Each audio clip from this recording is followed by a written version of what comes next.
Good morning, Facebook Livers. This is Jeff Vastola. Trying to improve on the timing of the show.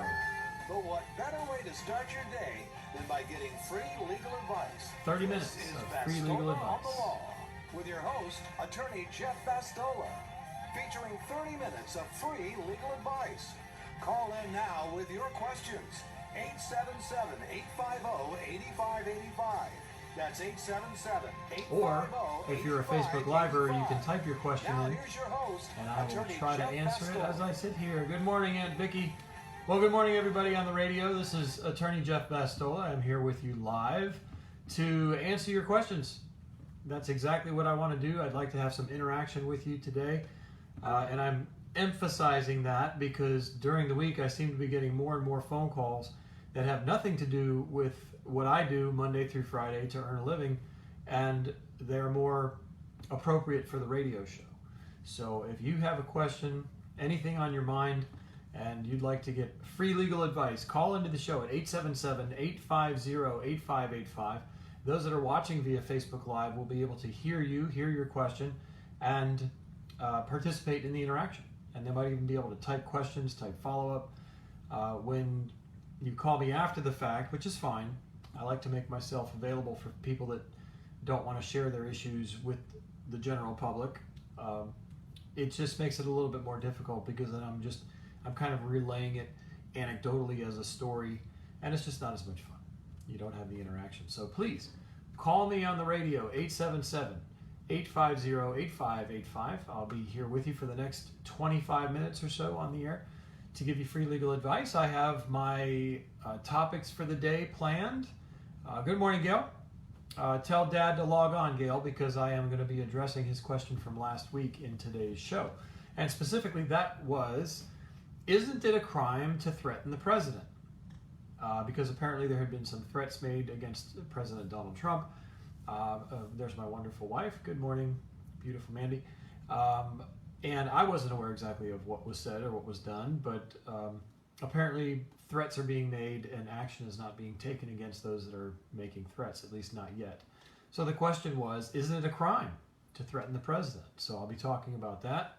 I'm going to be talking about the rule, the quote-unquote rule, when you're in a jury trial and the lawyers say to the judge, we'd like to invoke the rule. This is funny because I had a conversation with a peer of mine, and I don't even remember who it was, but we were talking about invoking the rule, and from where does that emanate, and is there actually a rule that you invoke? And this October I will be a lawyer for 24 years, and it's sad to say this, but until this case popped up in my Florida Law Weekly, which I love reading, I wasn't aware of what exactly the rule was. I mean, I would assume it would be a rule of civil procedure or rule of evidence, more precisely.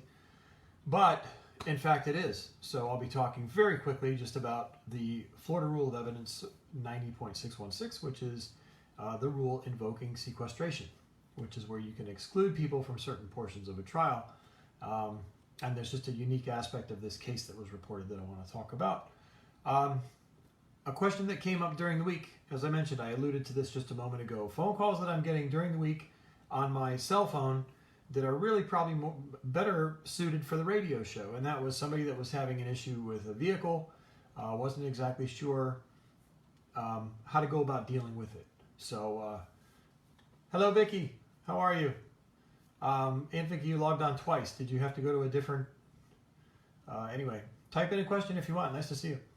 So, I'll be talking about lemon law because there was this person I was talking to was already aware of the fact that lemon law didn't apply, but I thought that might be an interesting topic for anybody that's having problems with a vehicle and what the limitations are to lemon law in Florida. Remember, all of my advice is Florida-based. I know there's lots of people now that watch from Facebook Live in other states, and the laws in your states might be completely different than what they are here in Florida, so just keep that in mind. Regrettably, there's been a lot of wrongful death inquiries, and so I just wanted to cover that very quickly. And then lastly, just a general warning out there for anybody that's involved in litigation, and hopefully it's not too late, but a warning about the use of social media. If you are not already aware, be aware that your social media accounts are fair game to the other attorney. So if you've been involved in an accident, this is how I see it because of what I do. If you're involved in an accident and you are communicating to your friends out there on social media or just using Instagram or whatever to send a message about something that you feel is important, if it has anything at all related to the accident, which could include you and your injuries and pictures of you parasailing when supposedly you can't move off the couch because you're in so much pain, your social media accounts are fair game in Florida to the other attorney, so just be very careful about that. My introductory letter to my clients I amended over time to improve upon it, and when these cases started coming out in Florida about how social media accounts are fair game, I included that in my introductory letter to my clients to say, look, if you're going to post something, just make sure that it's true, it's accurate, it's honest, and if you are exaggerating or joking or whatever you're doing to say something that's not truthful, make sure you're making it very clear that you're joking or you're exaggerating or anything like that, because those accounts can come back to haunt you. So let's jump into the show today with the question from last week from my dad. I don't see that he's logged on yet. Hopefully he's watching. Maybe he's next to Gail. But is it a crime to threaten the president? And of course, I think we all would say yes, it is. But until I looked it up, I would not have been able to tell you what statute it's violating. And here it is. It's a federal statute. Just very quickly, federal statutes apply evenly among all of the states, equally applicable among all of the states in the same way. State statutes, as long as they're not inconsistent with a federal statute, are there to allow the states to govern themselves. The states have been given autonomy to govern themselves. It's one of the reasons why we're a little bit different, I think, from other countries, especially one of the reasons why we broke away from, the king and all that kind of stuff. Good morning, Mom. Nice to see you. But the federal statute makes it a crime to threaten the president or to harm the president, obviously, is 18 U.S. Code, Section 871. It's entitled Threats Against the President and Successors to the Presidency. Now, importantly, it's not just threats to the president that will violate the statute. It's threats against the president, the vice president, the president-elect, or officer next in the order of succession to the office of president. So it's not just the president that's encompassed in this statute as far as threats. Good morning, Moses. I'll see you tomorrow morning. So indeed, it is a federal crime to threaten the president. And so that's the answer to the question, but I want to go much deeper than that. First of all, I think most people would say, okay, well, it's obviously a crime to threaten the president. What are the penalties? Well, here are the penalties. And it doesn't have to be all of these things. The courts can fashion the penalty however they want. But an offense is punishable by up to 5 years in prison, a $250,000 maximum fine, a $100 special assessment. I don't understand why $100 is necessary, but and then 3 years of supervised release. Interestingly enough, if the perpetrator utilizes the internet to send threats or communicate, the statute's been amended over time. Obviously, they didn't have internet back when this statute was created in the early 1900s. It says now, internet restrictions such as prohibition on access to email have been imposed on offenders who made their threats by computer. So you can lose your liberties if you make threats to the president. Now, giving due reference to Wikipedia, which is where I'm actually pulling a lot of these stories from, it's a really interesting topic. The earliest convictions were for, let me see who it was, somebody that stated that President Wilson ought to be killed. It is a wonder someone has not done it already. If I had an opportunity, I would do it myself. And then somebody else suggesting that President Roosevelt should be hung. Those were convictions for people making those threats. Here's probably the most concerning aspect of what I found and what I read. Hey, good morning, Karen. Nice to see you. Over time, and you can tell from the stories and the number of incidents over time leading up to today, is that it's becoming increasingly more frequent. The numbers threatening, documented incidents of people threatening the president have increased substantially over the years, and it's getting worse. Now, according to what I've read, I haven't seen anything compile as to the number of threats against President Trump. I would just imagine, because he's so provocative, that there are probably quite a few documented number of threats. But as of the date that all of this stuff was published, President Obama had the most threats made against him. Now, the question is, does Trump have more than that, or will he have more than that by the time his presidency is over? And it's concerning to me, because it seems like we're becoming, us as a society are kind of becoming numb to the fact that, back in the old days, hey, Mike, how are you? Nice to see you this morning. People just knew you didn't do that. Whether you liked that person in that position or not, there was always respect for the office. And just my own personal opinion, it seems like we as a nation are losing respect for the office because of who's filling it. And I think that's unfortunate. And I wouldn't be surprised to see more convictions to try to re-emphasize the fact that you can't do this. You can't make threats against the president and get away with it. It's a significant crime to do it. There's a lot of cases out there, a lot of prosecutions where the courts had to make a determination as to whether the intent was truly there.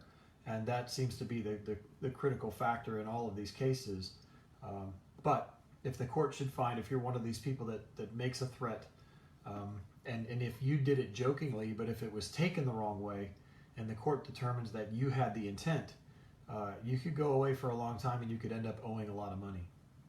Now, mind you, these are just threats. These are just threats. These are not somebody actually going out and doing something about it and following through on a threat.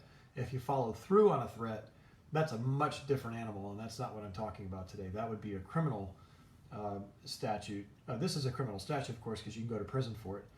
But you're talking about much more significant penalties. There he is. Good morning, Dad. You're going to have to send me a picture, because you keep saying that you need a picture behind me, but I don't have one. So you're going to have to send me a picture of your dog or you, and I'll put it behind me. All right. So I've got a question from Moses, one of my soccer buddies. It says the respect has been lost, and now people like to challenge law at no risk. I would agree with you, Moses. It's essentially, and it's only going to get worse. If the government doesn't do something about it, then people are going to say, oh, look, well, I don't get in trouble for this, and it's only going to get worse. And I think that's the problem. So hopefully they'll start coming down on these people, and they might have to make the penalties more severe. They might have to amend the statute so that people know, because nowadays, 5 years in prison, I don't know, I've not been to prison, knock on wood, but maybe some people think that that's not such a big deal. Maybe it ought to be boosted to 20 or 30 years in prison or something like that, depending on how severe the threat really was. But that's the answer to the question. If anybody's interested, there's some haters out there of Wikipedia, but I go to Wikipedia a lot, just as a reference guide. It has a really nice article on the history of the statute, the federal statute, and the cases that have been tried, and it's interesting. A lot of factual stuff in there. So check it out if you want. I would recommend it. So next on my agenda today, and by the way, if you want to call into the radio show, I tend to focus a lot on the Facebook Live because that's what I'm looking at. I'm looking into the camera and I'm watching people type questions. But I don't want to neglect the radio show. If you want to call into the radio show, and I'm pleading with you to call into the radio show if you have a question that's radio appropriate. The number is 877-850-8585. Let me switch gears now and talk about the rule. Judge, we'd like to invoke the rule. And every judge knows what you're talking about when you say that. It's the rule of sequestration. where if somebody's expected to testify later on in a case that's being tried, whether in front of a jury or not, the judge can exclude that witness from the courtroom so that witness cannot hear evidence that's presented prior to that witness's testimony. However, I just thought it was funny because personally I was talking to a colleague of mine and we were saying, well, where does the rule come from? Because frankly, I would not have been able to put my finger on it. But I found this case in the Florida Law Weekly. It's a criminal law case, and it's, apologize, I need longer arms when I have my contacts, and Terrell Tumblin versus State of Florida. State of Florida prosecutes all criminal cases. You don't ever see, Gary Jones versus John Smith criminal case because individuals don't have standing to prosecute criminal actions. It's always going to be the state of Florida for state-related crimes. It would be the federal government for federal crimes, such as a threat against the president. That's where you would see the U.S. attorney prosecuting, the criminal defendant. But in this case, it talked about invoking the rule. And at the very bottom of the opinion, it made reference to Florida Evidence Code, or Florida Statute 90.616, which is, that's a statute. It's a Florida statute, but it's also referred to as the Florida Rules of Evidence because it is the evidence code in Florida. And it is, in fact, the sequestration statute. So when somebody says, Judge, I'd like to invoke the rule, now you know, and so do I, that it's Florida Statute 90.616. But the reason this case was interesting to me is because just as a trial was beginning, one attorney tried to invoke the rule to say, Judge, there's a witness back there, and I don't want him sitting in the case because he's going to testify later. Well, what I didn't know until I read this case is that the witness was sitting through what's called the opening statements, which is the initial portion of a trial where the lawyers for each side stand up and they give the jury a rendition of what the lawyers feel the evidence is going to be in the case. But opening statements are not evidence. And so the judge ruled, well, I will sequester the witness as soon as we start to put on evidence. Opening statements are not evidence. Now, we all know that, any of us that try cases. So the judge's ruling was, I will sequester the witness after the opening statements. And that's why this appeal was taken, is because the witness that was going to testify was allowed to sit through the opening statements. And there was a prosecution, there was a verdict, and the criminal defendant said, I want to appeal because there was a material witness that was allowed to sit through the opening statements. And the appellate court ruled, consistent with the trial court, to say opening statements are not evidence. So apparently you can't invoke the rule. It's to the judge's discretion, though. But in this particular case, the opinion and the verdict were not reversed because a witness was allowed to sit through the opening statement. So if you're a trial nerd like me, that's interesting. It may not be interesting to you.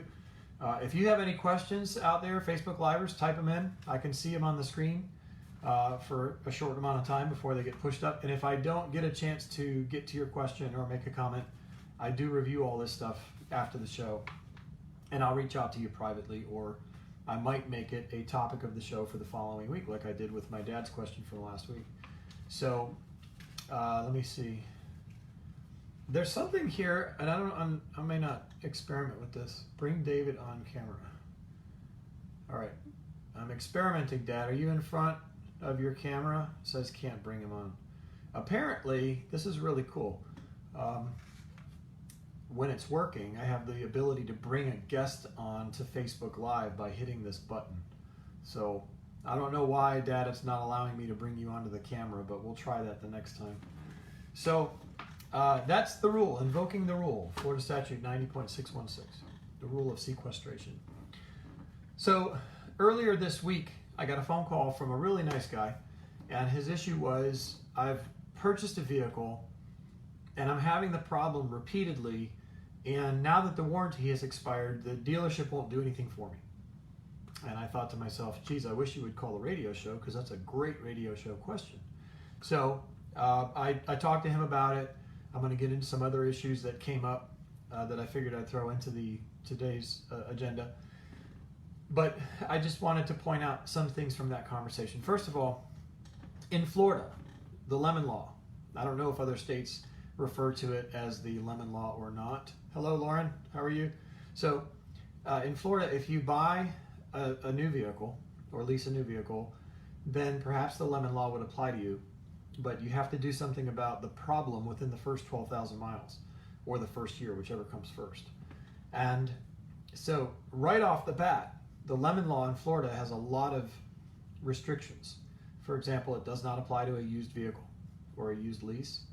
And if you wait beyond the first year or those first 12,000 miles and you haven't checked all the boxes as far as bringing the vehicle in, having to bring it in repeatedly, then you will miss out on the benefits of the lemon law and why it's there. And essentially, the lemon law is there to replace a lemon vehicle, which is why it's called the lemon law. But if you do follow through with all the requirements of the lemon law within the time frame, then you can get a new car out of it. I've heard of stories where people use it successfully. Oftentimes, if it is a legitimate problem, the dealerships don't put up much of a fight because the manufacturers and the dealerships know that, look, this is the purpose of the lemon law, and if in fact the car is a lemon, you have to replace it. But the lemon law does have significant restrictions, so if you feel like you may have a lemon on your hands, make sure you look into the lemon law, or if you want to call me and say, Jeff, what are the specific details of the lemon law? I'll be happy to talk about that with you. But the other thing that we got into was the difference between a safety recall and what's called a technical service bulletin.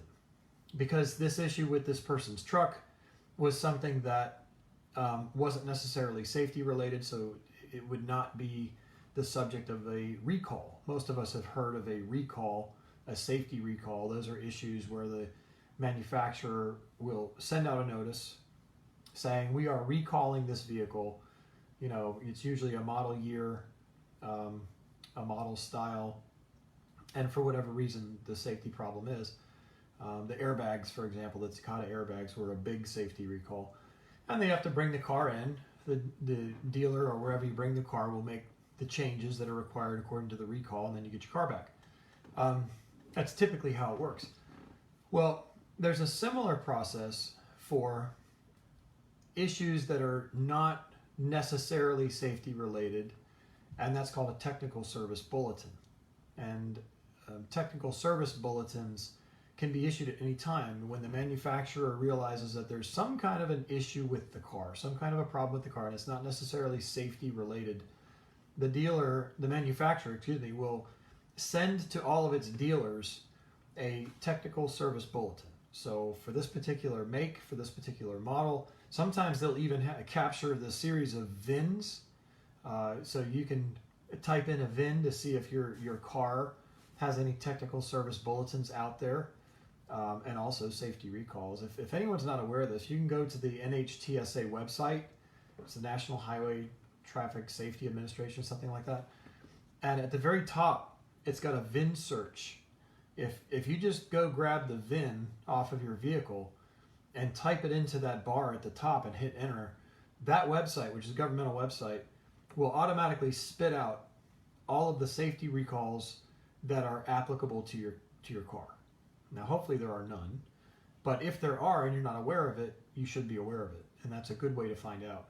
Well, you can do a similar search for technical service bulletins. Now, technical service bulletins are not always going to be paid for by the dealer. It just depends. It's kind of dealer discretion as to whether they're going to pay for these things or not. But this came up in my conversation with this gentleman to say, look, you're not going to get any satisfaction from the dealer where you're bringing your car in for repair, or even the manufacturer, because these problems, although they're somewhat repetitive problems, they're now outside the scope of the warranty. They're beyond the life of the warranty, and an automobile manufacturer and also secondarily the dealer have no responsibility to give you a new car because 60, 70,000 miles into your ownership of the vehicle, you're starting to have problems with the engine. Now, that's just the way cars are. They're not expected to last forever, and so you can't expect the manufacturer and the dealer to warranty them forever. So, but look into TSBs, because if it is a repetitive problem, or if it's a problem that you see via the internet or something that's a very common problem among this particular make or model, then very likely there's a TSB out there. And if it's a very common problem, then the TSB will oftentimes allow the dealer to bill the manufacturer for the repair. So keep that in mind. Let me see. I wanted to talk about another case in my Florida Law Weekly.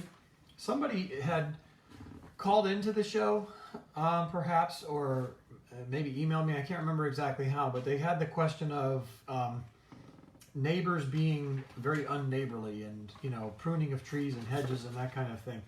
And, that stuff comes up all the time.